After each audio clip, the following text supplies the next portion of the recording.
Elections are right around the corner, and VPM News wants your help directing our coverage. So what are the issues, candidates, and races you want to know more about? Go to vpm.org/elections and submit your questions and ideas.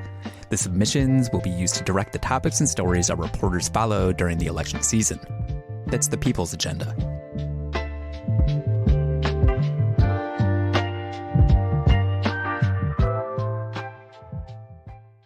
Hey, Rich here. Before we get into this episode, I want to tell a quick story. Once upon a time, I pitched VPM with this idea to host my own podcast, and now here I am, talking with the movers and shakers about the biggest issues in Richmond and the region.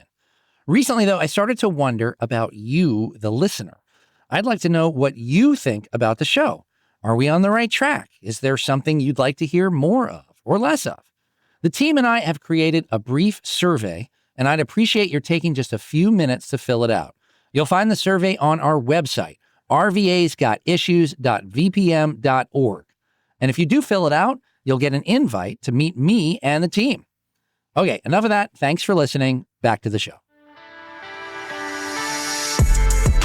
On this episode, RVA's Got Issues with Richmond City Council. Elections for all 9 council seats are here, but what is it like to serve? We'll bring together 2 different city council presidents who didn't always see eye to eye, and we have them both talking to each other. This week, RVA's got questions about who runs for city council. With only 6 of 9 seats having a competitive race, why aren't more people trying to grab a spot? And for our community spotlight, we'll talk with a man who goes door to door talking to people about politics. He calls himself the Happy Canvasser. We'll ask, why is he so happy? All that coming up on RVA's Got Issues.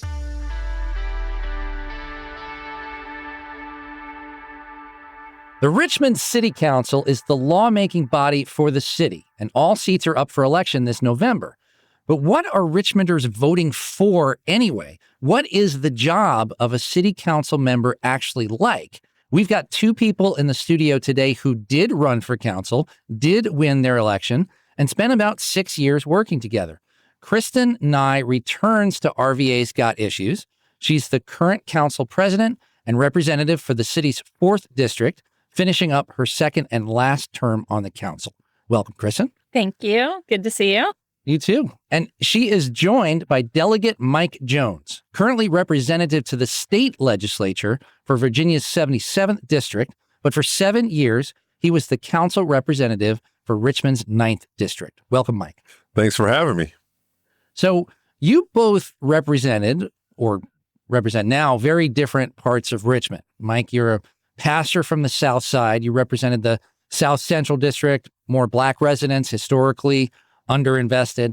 Kristen, you come from the school board side of things. You represented the Southwest District, the 4th, still the South Side, but former Chesterfield County, a little wealthier, a little whiter. We'll get into how it went in a minute. But in the beginning, what did you want to accomplish? Kristen, what were you trying to do on city council? Part of the reason why I sought out city council after being on school board was school board has no control over funding. There's no taxing authority like there is in other states. And so while I was on school board, city council was not super generous with funding schools. So the council person who had been representing the 4th district for a long time stepped back, and I saw it as an opportunity to get in that seat and advocate more for schools. And Mike, did you have a similar kind of frustration? No, my arc is a little different. My church, we were feeding at Monroe Park every weekend, along with a lot of different people who are experiencing homelessness and things of that nature. And so the city came up with a license fee that any group would have to pay before they fed. And I just thought there was something just wrong with that. So we showed up with about 50 of my church members to a city council meeting, and we don't have a fee. Yes, we do. There's not a fee. And, people from the administration, well, hey, there is a fee, but you don't have to worry about paying it. Oh. That's why I ran. Yeah. I'm like, they are in that much disarray, and we're just simply trying to help people that are hungry. So let's talk about your two's dynamic on council. I mean, what did you make of each other in the beginning? Like, Mike, what did you think of Kristen when you got there? We kind of hung out on a bus ride. There was right. that Yes. original bus trip that we took right outside my house, right outside my Yes. street. And we had this delusion of grandeur that, this vision that, hey, we're going to take over council.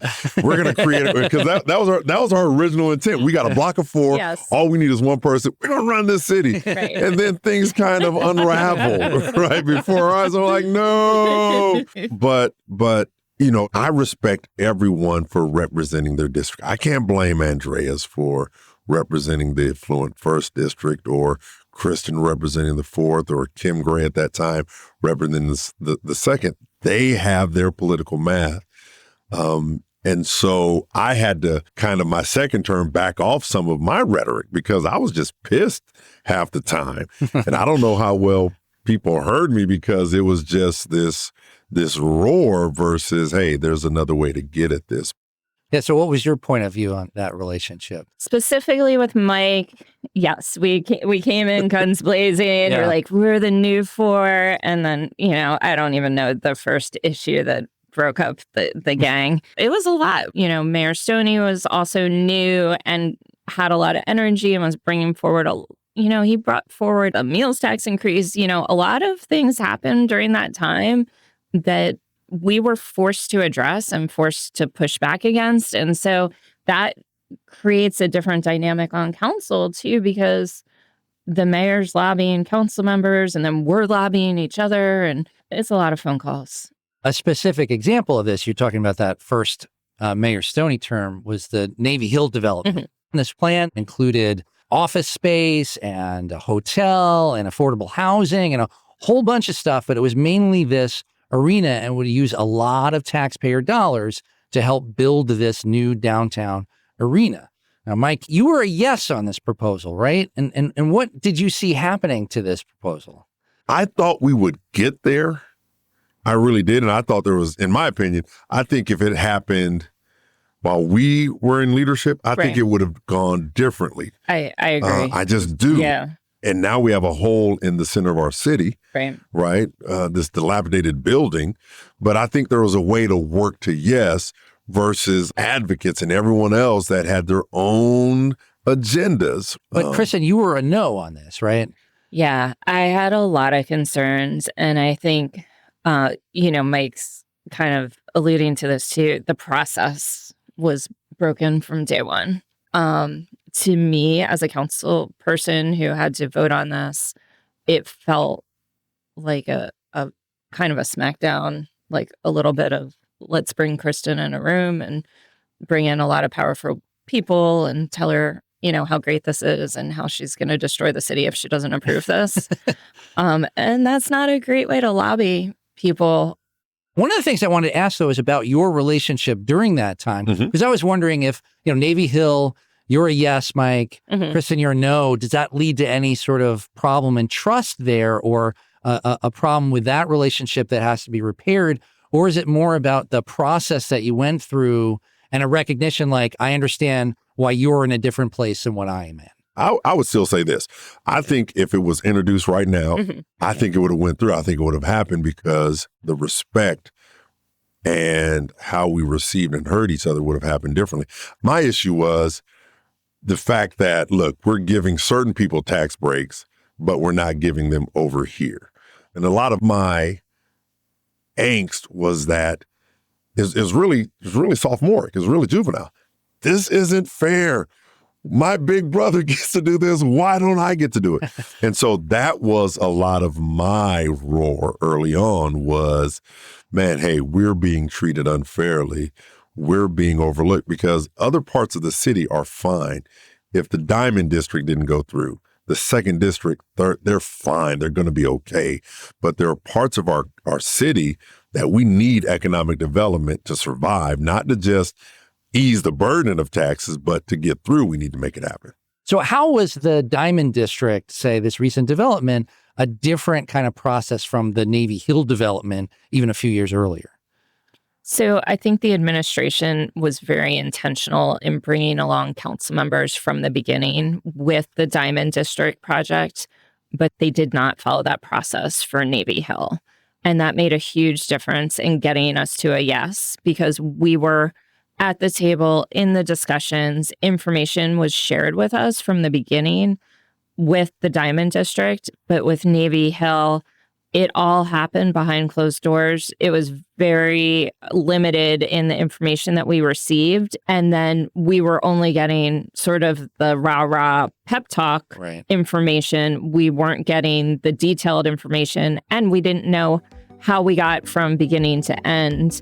Whereas with the Diamond District, we were there from beginning to end. And so we understood the whole process, which I think helped us get to a yes. Right. So then you did both end up in leadership together, right? Mike, you were the president, and Kristen, you were the vice president under him. What did you learn about each other and about city council, about what it takes to work together to accomplish goals? We knew that we would be Batman and Robin. We worked well together on other committees. All right, should I ask who's Batman? I was going to ask that also. I'm the Dark Knight. Pun intended.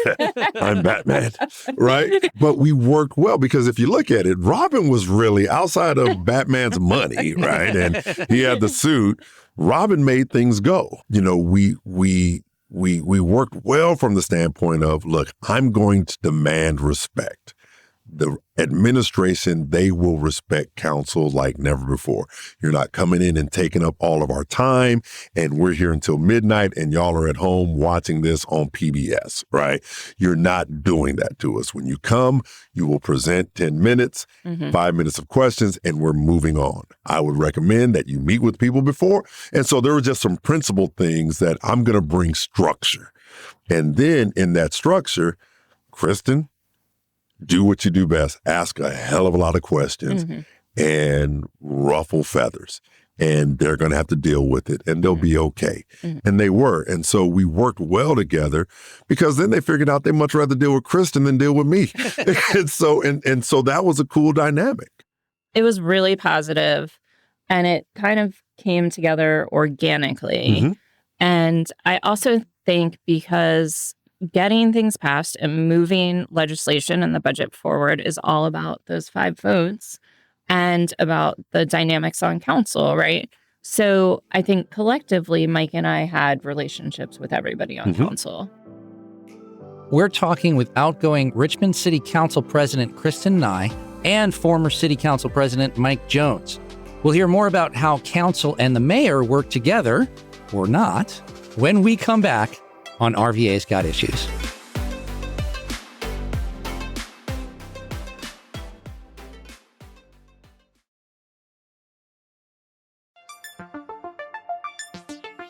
There is so much happening in the news every single day. Keep up with it all by subscribing to the VPM Daily Newscast. It's a roundup of Central Virginia's top stories in less than 10 minutes from the VPM News team. The VPM Daily Newscast is available on NPR One or wherever you get your podcasts.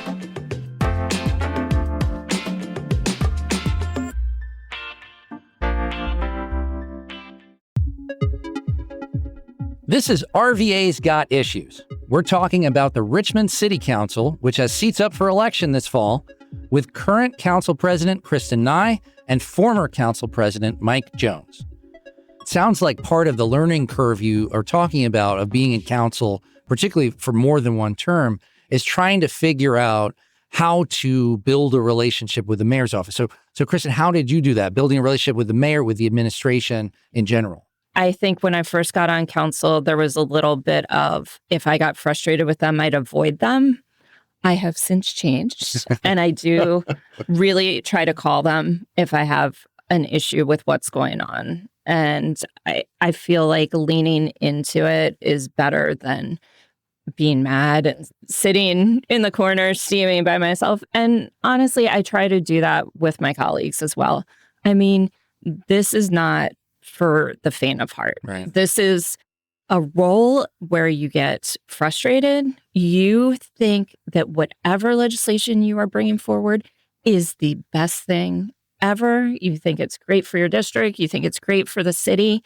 And then somebody kills it and everybody jumps on board, or, residents come down and speak against it, and it can tear you apart. But you just have to keep your eye on the ball and keep moving forward and move on to the next thing. And, sometimes circle back. Candidates, if you're listening, just be prepared for disappointment and find a way to deal with it. So besides the be prepared for disappointment part of it, like, what is your advice, both of you, to new members about, well, first of all, again, like building a good relationship with a new mayor, right? We'll definitely have a new mayor and a new administration. I mean, Mike, what would be your kind of recommendation for folks coming in new to the council? The one thing I don't believe in, I just have an issue with tearing down another elected official for tear down's sake. And then I'll say the quiet part out loud. I'm not going to attack an African-American leader publicly. I wasn't going to attack Wilder, Jones, and I wasn't going to attack LeVar. There's a certain amount of respect that he's going to get from me just because of the shared experiences that we've had. But the one thing I've always said, don't take it personal, and then don't make it personal. Just don't. I think that's what we did. That's what we did the first 4 years. And once I learned to stop taking it and making it, then I learned how to kind of just maneuver through all of it and start getting the things that I need done completed. The monuments, right? My first bill was, hey, can we just get the authority to take them down? And it took 3 attempts. And that was very personal, right? After the death of Heather Heyer is when I first brought it and introduced it. It failed, and the administration came up with a commission, and I learned that commissions are just ways to create cover for politicians and things of that nature. But it was still necessary to include the public voice. But again, I took it personal. I was pissed at folks. I'm like, hey, man, how dare y'all? But then after that, it's like, okay, let me lobby the General Assembly. Let's get the authority, and let's just start playing politics now. Yeah, it sounds like you agree with that, Kristen. Do you have other advice for incoming council members about what to do, whether with the mayor or just in general? I think one thing you have to continue to keep perspective on is you are representing a certain district. So you have to continue to be present in your district. It's not glamorous, but going to neighborhood meetings and meeting with the 20, the 30, sometimes the 10 people that show up to the neighborhood meetings, answering people's calls, responding to people when they grab you in the grocery store. Even if you only have 5 minutes to grab milk and bread, you still need to, at least interact with them. So the people that got you to that office are the people that will keep you in that office if that's what you want to do. So I really think as candidates are looking at this, they have to remember, they're on call all the time. And I'm a person that really values, life-work balance. However, in this position, you are a public figure, and you do really need to remember your constituents who got you into office and just continue to keep those lines of communication open. Kristen Nye is the outgoing president of the Richmond City Council. Mike Jones is a former city council president and current state delegate. Mike, Kristen, thanks so much for joining us. Thanks for having us. Thanks, Rich.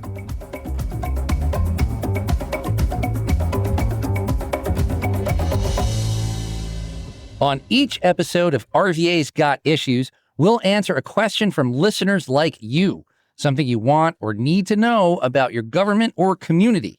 Today, RVA's got questions about running for Richmond City Council.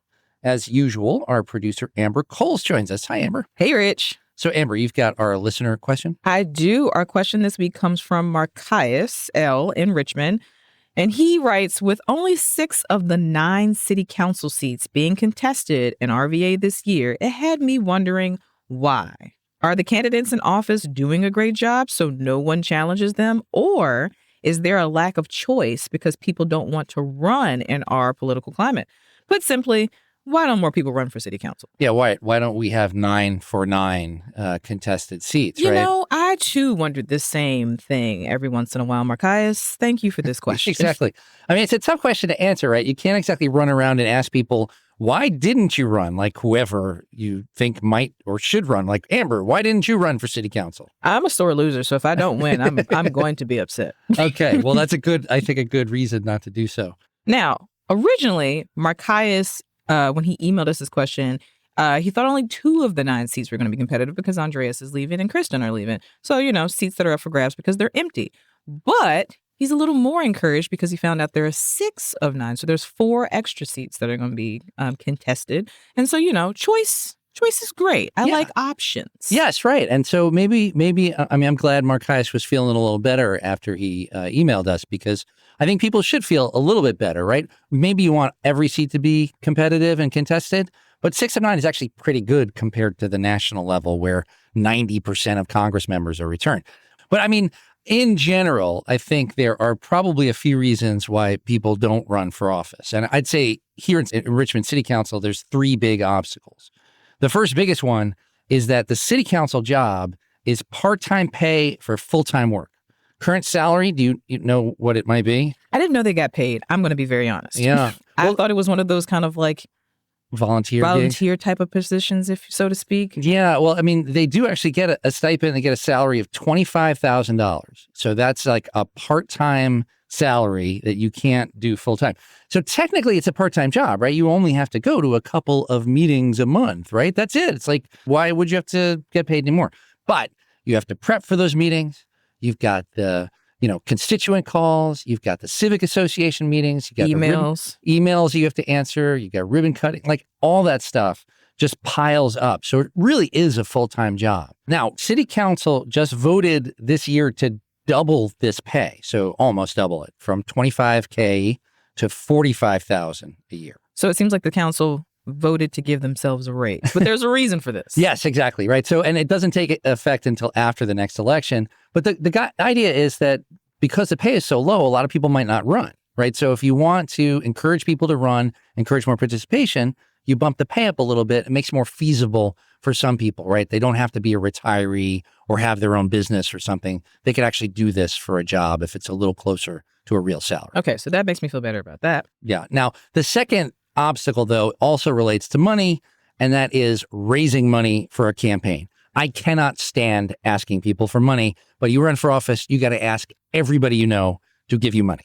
If you're an introvert, this is not going to go well for you. Yeah. Right? You will need an advocate for you to ask for the funds. Yes. So that your family members don't run away from you and friends because you're just constantly asking them for money. And then the third real challenge, I think, is that you've got some people in office who've been in office a long time. We call them incumbents, right? Mm-hmm. And incumbents can get really entrenched. And here in the city of Richmond, you've got folks like Reva Trammell and Ellen Robertson, who've been there a really long time. Now, whatever you think about the job they're doing, it's just hard to beat someone when they've been in office, they know how to win, they know how to run, they know the people in their district. True. And so I think that's true at all levels of government. Now, Amber, what if listeners want to ask us a question about something else or about how to run for office, I guess? If you want to run for office, or if you have a question, actually, go to our website, rvasgotissues.vpm.org, and click on that wonderful Ask a Question button, and one of your questions could be featured on the show. For sure. Thanks, Amber. Thanks, Rich.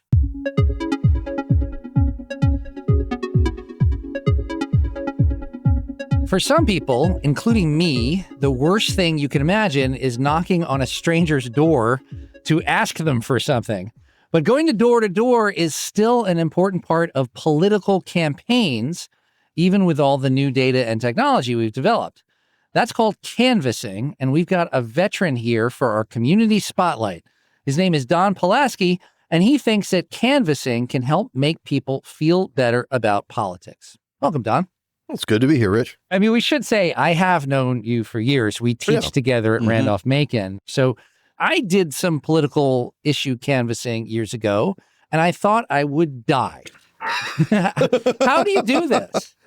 For me, it was a way to stop being anxious about elections. This is back 2012 and then to 2016. I was like, instead of just sitting listening from the next poll, I was just like, I got to get out and do something. But yeah, I know it's not for everybody, but you can master the anxiety. So you have apparently mastered the anxiety. You call yourself sometimes on social media the happy canvasser. Trademark, TM. Okay, TM. And so before we get to the happy part, let's just start with the canvasser. Let's say this weekend you're going canvassing for a candidate that you like. How does it work? Like, can you walk us through the mechanics of it? Well, I'm going to the beach this weekend, but if I were going to be there on Saturday, I would, you go to the place where you're supposed to meet the organizer, and you're given a packet of literature, and you get access to the turf. That's what we call the thing that we walk. The neighborhood we walk. And it gives you the list of doors you're supposed to knock. And then you go to that location and you just decide what order to take the doors in, and you go knock the doors, and it automatically records the responses. And when you're done, you're done. What do you say? You knock on the door. What are you trying to get them to say to you? Well, you have a script that's on the phone, and you look at it a little bit to see what the candidate's really wanting to say. But generally it's, "Hi, is so-and-so there? Hi, my name is Don, and I'm a volunteer, and you can start by saying, here to support the candidates for the party. We're interested in what issues you're concerned about today. What would you want me to tell the campaign? You do that because we actually do want to know, to see what's people are really interested in. Basically, we have two rhetorical goals. We want to have that discussion, see what people are thinking, see if we need to move them along, and then see if they're ready to actually say they're going to be voting for someone." And how do you personally try to get them to stop what they're doing and actually listen to you? Well, there's not a whole lot you can do. I mean, feign disease, I just broke my ankle, help me. That's always a good one. Like, and then you get inside the house and go, hey, speaking of healthcare. Yeah. But it's, the one thing, at least I am, is you have to be almost fearlessly polite. That is, if someone doesn't want to talk, they ain't going to talk. And there's nothing you can do to make them talk to you. So if they don't want to talk, you talk as much as you're able to, and then you say, well, it's good to talk to you. See you in November, and you're out of there. But the payoff is clearly worth it, you think? I think for democracy and for my state of anxiety, it helps because you're talking, you're doing.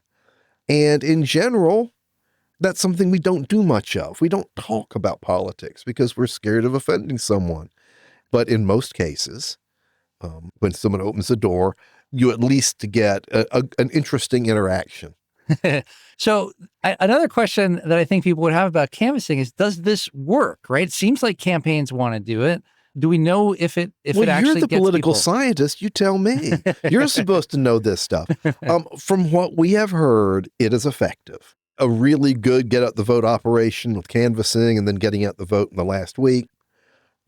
Maybe you might move polls 2%, but a lot of that's anecdotal. So, I'm sure there's a scholarly article somewhere. I don't want to read it though, because I like doing it. And I don't want someone to tell me it's not effective. Well, I do enough ineffective things in the course of a day. Yeah. The good news is that the literature does seem to back it up. Okay. Well, thank you. Yeah. So let's circle back to the happy part of Happy Canvasser.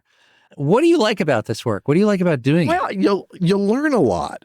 You'll learn people and the diversity we've got out there, and of belief and of attitude. Right. And it just makes me feel good. I feel happy when I'm out there. It's like, because you're meeting people and you're outside. You're not at home stewing about whatever. But getting involved, either with a candidate or with a cause, it puts you out there. And it's a little bit nervy. It's a little bit, oh my gosh, I got to talk about things. But I think that's what democracy is. Democracy is a spectator sport. It's not just voting. It's pressing issues. It's pressing people. It's pressing agendas out there in the public. Don Pulaski teaches at Randolph-Macon College, but on most weekends this fall, you'll find him happily canvassing around RVA. Thanks, Don. Thanks, Rich. That's our show. Thanks to our guests, Mike Jones, Kristen Nye, and Don Pulaski. RVA's got issues, but we need you to tell us what those issues are. Submit a question or tell us about something exciting going on in your community at our website, rvasgotissues.vpm.org. RVA's Got Issues is produced by Max Wasserman and Amber Coles and edited by Steve Lack. Our theme music was composed by Alexander Hitchens. Meg Lindholm is our executive producer. Steve Humble is VPM's chief content officer. I'm your host, Rich Marr. Thanks for listening.